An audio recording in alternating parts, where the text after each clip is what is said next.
Hello students, हम लोगों ने चैप्टर स्टार्ट किया था रिटर्न ऑफ इनकम वाला।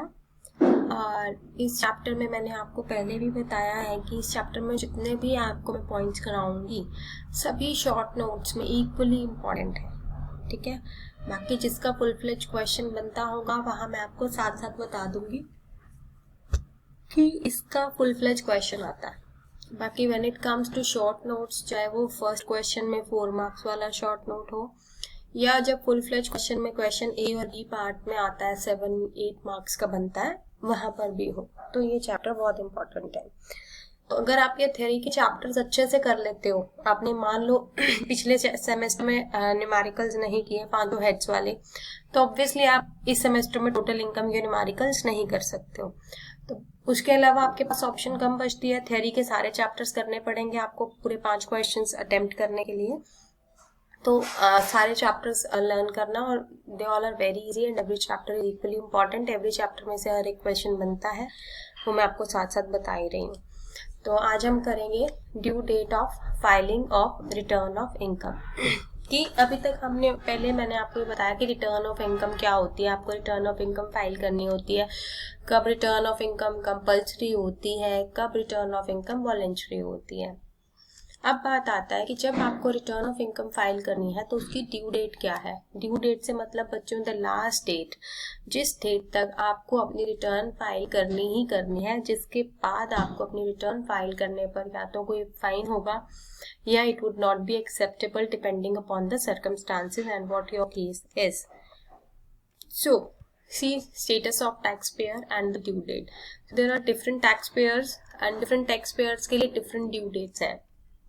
When it comes to company के अलावा कोई भी ऐसा पर्सन और कोई भी वर्किंग पार्टनर जिनके अकाउंट्स ऑडिट होने मैंडेटरी हैं, आई रिपीट, कोई भी कंपनी के अलावा कोई भी पर्सन या ऐसा कोई भी working partner whose accounts are required to be audited, उनको अपनी रिटर्न फाइल करने की ड्यू डेट उनके लिए है September 30th of the assessment year.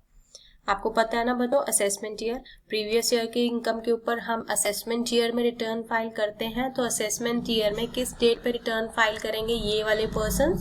September 30th तक। फाइन।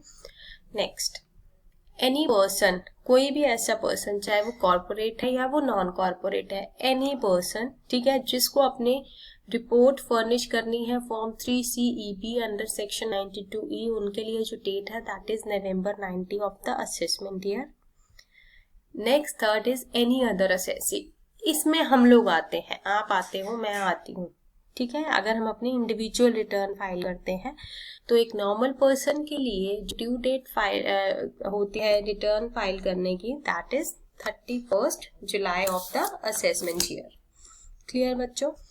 तो ये चीज आपके लिए, ये वाली date 31st July is very important for all of you. Although government की टाइम टू टाइम गाइडलाइंस आती हैं, नॉर्मली एक्सटेंशन में जाता है, गवर्नमेंट खुद ही अनाउंस कर देती है। अब जैसे कोविड चल रहा है तो कोविड के केस में भी अभी नोटिफिकेशंस आ जाते हैं टाइमली कि अभी ड्यू डेट टैक्स रिटर्न की थोड़ी सी गवर्नमेंट ने आपको एक्सटेंड करके दे दी, तो उस पर्टिकुलर ईयर में वही डेट मानी जाती है जो गवर्नमेंट एक्सटेंड कर देती है।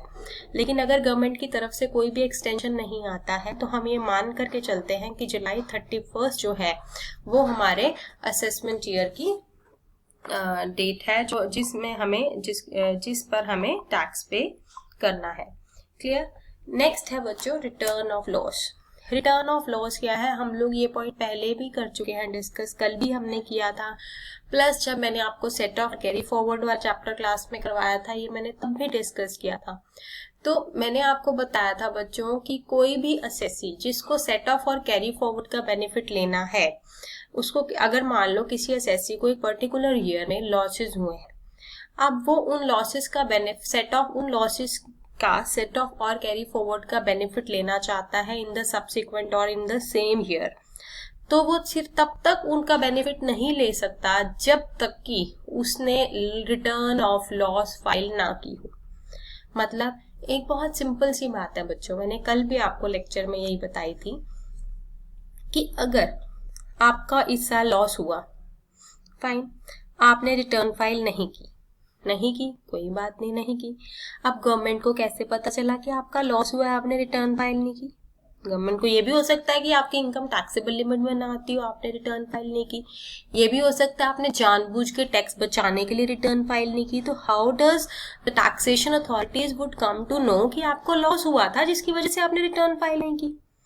तो आप नेक्स्ट ईयर कहो कि भाई मेरे को तो लॉस हुआ था इसलिए मैंने रिटर्न नहीं फाइल की थी, इस साल मेरे को प्रॉफिट है, तो आप मेरा सेट ऑफ और कैरी फॉरवर्ड मतलब जो अमाउंट है वो सब्सिक्वेंट मेरा लॉस वाला एडजस्ट करो इस साल, तो इस साल मेरा टैक्स नहीं बनता। तो in that case your appeal will not be accepted at all.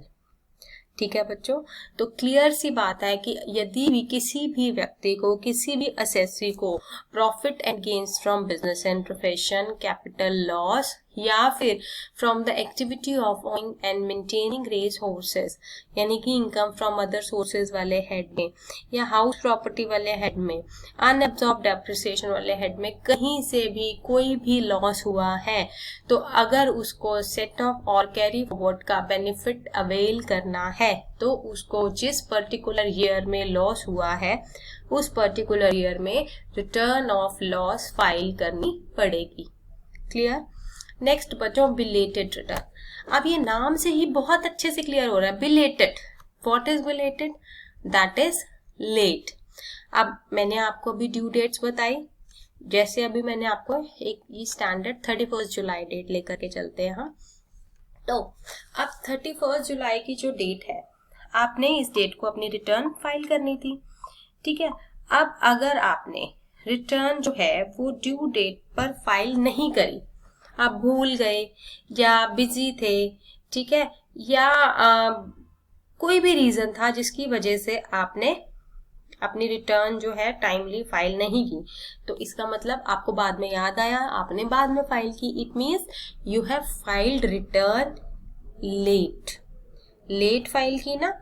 ठीक है, तो अब देखो कब, अब मान लो 31 जुलाई थी, ठीक है, अब इस साल की देखो जो गवर्नमेंट ने 2 मंथ्स एक्सटेंड कर दी है। अगर हम इस पर्टिकुलर असेसमेंट ईयर की बात करें जो भी हमारा चल रहा है, देखो बच्चों आज क्या डेट है, 25 मई 21, तो हमारा असेसमेंट ईयर चल रहा है 21-22। तो इस साल हमारी 31 जुलाई 2021 थी due date of filing the assessment, that have been extended by the government for 2 months, यानी कि मई की बात थी तो जून जुलाई, it has been extended till July. Clear? तो वो इस साल एक्सटेंड हुई है ड्यू टू कोविड, मे भी गवर्नमेंट एक्सटेंड करे, मे भी ना करे। तो अब इस साल की कब आ गई, सॉरी जुलाई है ना, तो अगस्त सितंबर, सॉरी मैंने गलत बता दिया, तो जुलाई से कहाँ चला गया, अगस्त सितंबर तक की आपके पास डेट आ गई। अब बात ये आती है कि जब आपकी एक्सटेंड हो गई, ठीक है, 1 मिनट, हाँ बच्चों मैं आपको ये बता रही थी कि जैसे ये 31 जुलाई है, अब 31 जुलाई के बाद अगर आप 1 अगस्त को भी अपनी रिटर्न फाइल करते हो तो वो क्या है, बिलेटेड रिटर्न है। क्लियर? दूसरी बात मैं आपको बता रही थी कि मान लो इस साल गवर्नमेंट ने 2 महीने की आपको एक्सटेंशन दे दी, यही बताया था मैंने, तो ये जुलाई था, अगस्त सितंबर हो गया, तो उस केस में जो आपकी ड्यू डेट है वो सितंबर 31 हो जाएगी, और उस डेट के बाद यानी कि आप 1 अक्टूबर को भी अगर अपनी रिटर्न फाइल करते हो तो वो बिलेटेड रिटर्न मानी जाएगी। आई बात समझ में? तो यहाँ पर क्लियरली लिखा हुआ है कि ऐसी रिटर्न जो कि प्रिस्क्राइब्ड ड्यू डेट के बाद फाइल की जाती है उसे हम बिलेटेड रिटर्न कहते हैं। तो अगर कोई भी पर्सन किसी भी रीजन की वजह से अपनी रिटर्न जो है इनकम टैक्स की वो on or before the prescribed due date file नहीं कर पाता है और वो उस रिटर्न को लेट फाइल करता है, तो in that return is known as belated return. ठीक है, अब यही एग्जाम्पल देखो बच्चों, अब बात ये आती है कि बिलेटेड रिटर्न वो कितनी लेट फाइल कर सकता है। अब ये तो नहीं है कि इस साल आपको मान लो जुलाई में फाइल करनी थी और आप जुलाई 21 में फाइल करनी थी और आप पे करो 23 में, ऐसा भी नहीं है। ठीक है ना, तो इसका एक स्पेसिफिक टाइम लिमिट है कि आप बिलेटेड भी कब तक कर सकते हो। तो a belated return can be filed at any time before the end of relevant assessment year और before the completion of assessment, यानी कि ये 2 डेट्स हैं, दोनों में से जो डेट पहले आ जाएगी उस डेट तक आप मैक्सिमम अपना रिटर्न जो है बिलेटेड रिटर्न फाइल कर सकते हो। अब ये 2 डेट्स क्या है बच्चों, before the end of relevant assessment year. अब ये वाला असेसमेंट ईयर कब खत्म होगा, मार्च में, 31 मार्च 22 को खत्म हो जाएगा, तो पहली डेट हो गई 31 मार्च 22। और जो दूसरा है यहाँ पर बिफोर कंप्लीशन ऑफ असेसमेंट की, यदि असेसमेंट ही कंप्लीट हो जाता है तो दोनों में से जो डेट जल्दी होगी उस डेट पे आपको अपनी रिटर्न आप at the earliest latest file कर सकते हो, उसके बाद आप नहीं कर सकते हो। For example, in the case of income earn during the financial year 1920, तो बिलेटेड रिटर्न मैक्सिमम आप कब तक फाइल करके चलते हो? 31 मार्च 2021 तक। ठीक है, अज्यूम कर रहे हैं असेसमेंट इज नॉट कंप्लीटेड, कि असेसमेंट कंप्लीट तब तक नहीं हुई। बच्चों, बिलेटेड रिटर्न फाइल करने के कुछ नुकसान है कि आप कोई भी काम लेट करते हो तो आपको वो फायदे होने वाले कुछ उससे, जो अगर आप टाइमली करते तो आपको जो फायदे मिलते हैं अब वो फायदे नहीं मिलेंगे क्योंकि आपने अपनी रिटर्न लेट फाइल की है। तो बिलेटेड रिटर्न इंपॉर्टेंट क्वेश्चन है बच्चों शॉर्ट नोट में। तो अब बिलेटेड रिटर्न में देखो, सबसे पहले अगर आपने किसी ने रिटर्न ऑफ लॉस फाइल करी है, ठीक है, वो बिजनेस लॉस है, प्रोफेशनल लॉस है या कैपिटल लॉस है, कोई भी लॉस है, लेकिन रिटर्न ऑफ लॉस अगर आपने बिलेटेड फाइल करी है तो आप कैरी फॉरवर्ड और सेट ऑफ का बेनिफिट क्लेम नहीं कर सकते। दूसरी बात, ऑब्वियसली अगर आप रिटर्न लेट फाइल कर रहे हो तो आपका जो टैक्स का अमाउंट है वो भी लेट जा रहा है, तो जितना अमाउंट आप लेट पे कर रहे हो you will be paying it with an interest of the at the rate of 1% per month. Clear?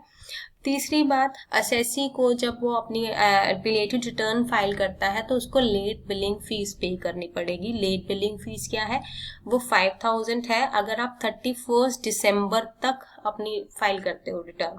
अगर आप ड्यू डेट से 31 दिसंबर तक फाइल करते हो तो 5000, लेकिन अगर आप 31 दिसंबर के भी बाद पे करते हो तो वो फाइन कितना है? 10,000 है। क्लियर? उसके अलावा 5000 तक की आपके ऊपर पेनल्टी भी एक असेसी के ऊपर इम्पोज की जा सकती है in case of belated return. Next, exemptions का बेनिफिट नहीं मिलता, डिडक्शंस का बेनिफिट नहीं मिलता, लॉसेस कैरी फॉरवर्ड नहीं हो सकते और बिलेटेड रिटर्न को आप रिवाइज नहीं कर सकते। तो अब बिलेटेड रिटर्न को रिवाइज नहीं कर सकते का क्या मतलब है? अब belated return can not be revised, तो इसके लिए हमें नेक्स्ट टॉपिक पढ़ना है रिवाइज्ड रिटर्न। तो रिवाइज्ड रिटर्न जब हम पढ़ेंगे तो यहाँ पर रिवाइज्ड नाम से पता चल रहा है something that need to be revise, आपसे कोई गलती हो गई, आप उसको रिवाइज कर रहे हो। फाइन। तो बिलेटेड रिटर्न जो आपने ऑलरेडी काम लेट सबमिट किया है तो आपको रिवीजन का मौका नहीं मिलेगा। नेक्स्ट इज रिवाइज्ड रिटर्न, ये हम कल के लेक्चर में करेंगे। Thank you.